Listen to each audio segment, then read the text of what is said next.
Atiganda uxlasa rizqi kemayib ketamdi? Savol. Assalomu alaykum hurmatli ustoz. Atiganda bomdod vaqtida bomdod o'qib yoki o'qimay uxlasa rizqi kemayib ketamdi? Xalq orasida shundoq gap bor. Buning islomda o'rni bormi? Dalili bilan javob bersangiz. Javob. Va alaykum assalom va rahmatullohi va barakatuh. Barliq hamd sana Janobi Allohga bo'lsin. Shundaqla payg'ambarimizga, oila tavobatlarga va uningga toki qiyomatgacha ergashganlarga durud salomlar bo'lsin. Uyqu ne'mati Janobi Alloh subhanahu va taoloning bandalariga ato qilgan sanoqsiz ne'matlar jumlasidandir. Uyqu jonning aromi, tanning rohatidir. İnsan uyqudan iborat bu ne'matdan muvofiq bahar olmagan taqdirda hayotdagi vazifasini joyida ado qila olmaydi. Balki mazkur ne'matdan muvofiq miqdorda baharlanmaslik insonni zaiflikka, kasallikka, hatto o'limga olib berishi mumkin. Uyquning yaratilishi va uning kecha paytiga to'g'rilanib bekitilishida ajoyib hikmat va haqiqatlar yoshiringan bo'lib, Janobi Alloh Qur'on Karimda insondagi o'sha bu ne'mat va uningdagi hikmatlarga ishorat qilib mundoq deydi. Aram elishinglar uchun kechini qilib bergan, kunduzni yo'riq qilib bergan u zotdir. Shubhisizki, ashuningda anglaydigan bir qavm uchun katta isbotlar bor. Sizlarga kechini libos, uyquni rohat qilib bergan, kunduzni tarq qilish vaqti qilganmi u zotdir. Darvaqa, kechisi baldir uxlash inson badani uchun foydali bo'lib qolmay, inson fitrati va tabiati uchunmi intayin mos keladigan bir xil hodisa. Shuning uchun deymizki, uyqu inson tenida yuz beradigan fiziologik holat bo'lib qolmay, u yana kishining jismoniy va ruhiy sog'lomligining asosi, moddiy va ma'naviy ozuqidir. Shundaqla yuqorqi oyatdan ma'lum bo'lganidek, insonga ato qilingan ne'matlar qatorida tilga olingan uyqudan iborat bu ne'matga yoshiringan hikmatlar ustida tafakkur qilish insonni o'zi va yaratquchisi haqidagi buyuk haqiqatlarni bayqab chiqishiga, hayotlikdan iborat bu mavjudiyatning manbasini bilishiga yetaklaydi. Uyqu buyuk ne'mat bo'lganidek, uyqudan muvofiq baharlanmak, uyquning uzun va qisqaligi orasida jismoniy ehtiyoj va muvozanatga ahamiyat berish intayin muhim. Islom shariati ko'rsatmalarida jismoniy ehtiyoj va uyqudagi muvozanatga ahamiyat berish hamda salomatlikka ta'sir yetkazmagan asosda uyqu bilan ish, amal va ibodat orasini tangshashmi ta'kidlangan. Şoňlaşqa şeriatda ibadatdan mahrum qo'yg'uchi normadan ortiq uyqumu jismoniyatni buzg'uchi uyqusizlik ustiga qurilgan ibodatmi cheklangan. Şeriatda yo'lga qo'yilgani bo'lsa, uyqu va ibodat orasini tangshash, uyqu va ibodatni bir kechada jamlashga to'g'ri kelganda, uyqu orqali tanga uning haqqini bergan asosda ibodat istikini amalga oshirish buyurilgan. Bu xususda payg'ambarimiz sallallohu alayhi va sallam har birimizning ulgusidir. Hadisda bizga bu vaqtda xabar berib mundoq deydi. Rasululloh sallallohu alayhi va sallam kechining 3dan 1 qolganda turib, bomdodgacha 11 rakat qiyomda turadi. Bilal azan aytgandan keyin 2 rakat o'qib bo'lib, masjidga chiqib bomdod o'qiydi. Undaqda ibodatga ta'sir etkazmagan asosda uxlash bo'libmi, adiganlik vaqtni uyqu bilan o'tkazish mo'min bandaga biror salbiylik olib kelamdi. Ma'lumki, sahar vaqti bomdod namozini qo'ldan berishning gunoh ekanligi islom dinidagi aqalliy savod xarakterlik ahkamlar jumlasidan.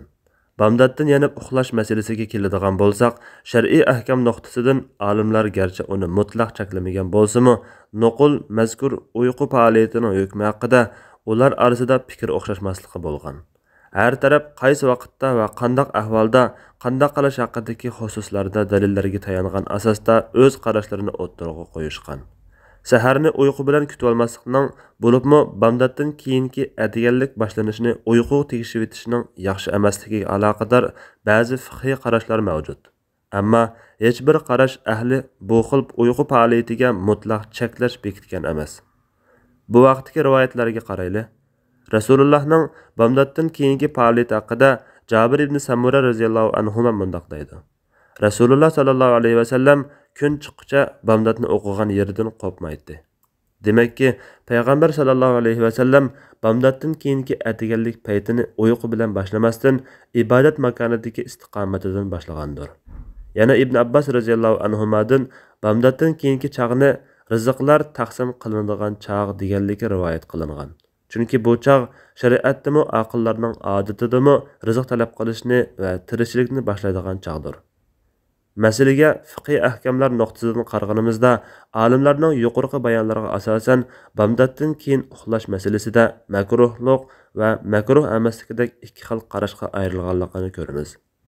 Masalan, Zubayr ibn al-Awvam, Abdullah ibn Mas'ud, Xawvat ibn Jubayr, Talha ibn Ubaydullah radhiyallohu anhular, tabiinlardan Ubayd ibn Umayr, Salim va Makhul qatorliq ba'zi salaflar bomdoddan keyin uxlashni makruh deb qaragan. İmam İbn Qayyim rahmetullahi alayh mundaq deydi. Uyquning eng foydalisi uyquga qattiq ehtiyoj bo'lgan chaqdikisi bo'lib, kechining avvalidagi uyqu kechining oxiridagi uyquga qaraganda yaxshi ham foydaliroq. Kunduzning o'ttirisida uxlash avvali bilan oxirida uxlashdan foydaliroq. Uyqu kunduzining avvali bilan oxiriga yaqin bo'lgan sari foydasi azlab, ziyni ko'paydi.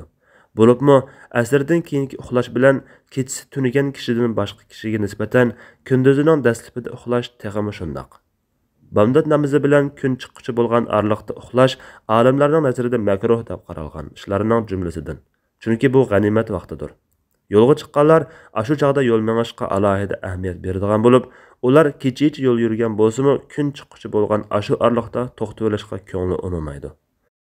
Chunki bu kunduzning boshlanishi, ochquchi, rizqlar tushish, taqsimlanish va barakat vaqti. Kunduzning boshqa qismining hukmi ashu chaqqa ko'ra bo'ladi. Shunga u chaqda uxlash zarur bo'lganida majbur bo'lib qolgan kishidek uxlasa bo'ladi. Yuqorqilardan ko'rilishga bo'ladiki, ahli ilmlardan ba'zilari kechida uyqusiz qolmagan kishi uchun bomdoddan keyin uxlashni makruh deyishgan va bundaq deyishida ular tuvandagilarga tayangan.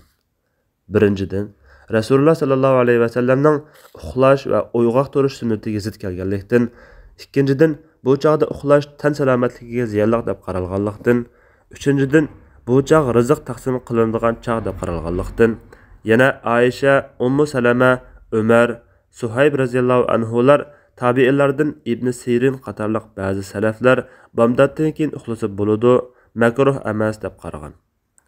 Bu qarashni tutgan olimlar makruhlikqa dalil yo'q, rizqni to'sadiganlikqa sahih dalil yo'q deb muayyanlashtirgan.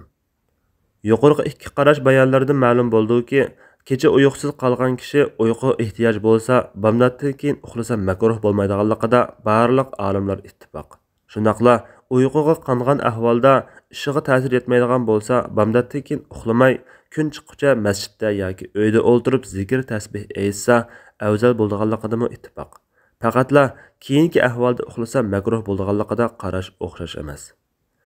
Darvaqa bu vaqtda rizq taqsim qilinadiganligi haqida sahih dalil yo'q bo'lib, bomdoddan keyin uxlash yoki uxlamaslik masalasida yuqorqi har ikki taraf qarashlaridagi maqsadlariga rioya qilganimizda, har ikki taraf qarashlarining o'z o'rnida amal qilishga tegishli tarafi borligini ko'ra olamiz. Ya'ni har ikki qarash ahlida hech qachon zaruriyatsiz holda uxlashni odat qilishga madhiya yo'q ekanligini bilishimizla bizning mazkur masalani davrimizdagi amaliy sharoit va ehtiyojimiz asosida o'rinlashtirsak bo'lganligini ko'rsatib beradi. Yana kelib, bugungi kunlikda jamiyat taraqqiyotiga ergashib, umum kishilarning ishlash vaqtlarimi burunqi zamondagiga o'xshash bo'lmayotadi. Burunqi zamonlarda tok bo'lmag'achqa burun uxlab, tong yo'rishi bilan tirikchilik tutish qildigan bo'lsa, tok paydo bo'lgandan keyin ba'zilar kecha ishlasa, ba'zilar tushdan keyin ishlaydi. Natijada uxlash va orom masalasi xizmat vaqti bilan atrofdagi muhitga va insonning kundalik ahvoliga bog'liq bo'lib qolyotidi. Kech yetish umumlashib ketgan bo'lg'achqa, kecha qisqa fasllarda yoki arab diyorlarida bomdodni xali burunli o'qig'achqa, ishqa yoki o'qishga mang'ucha xali oraliq bor bo'ladi. Bu vaqtda azroq uxlab olmasa, butun kunlik o'qishi yoki ishiga og'ir ta'sir etadi.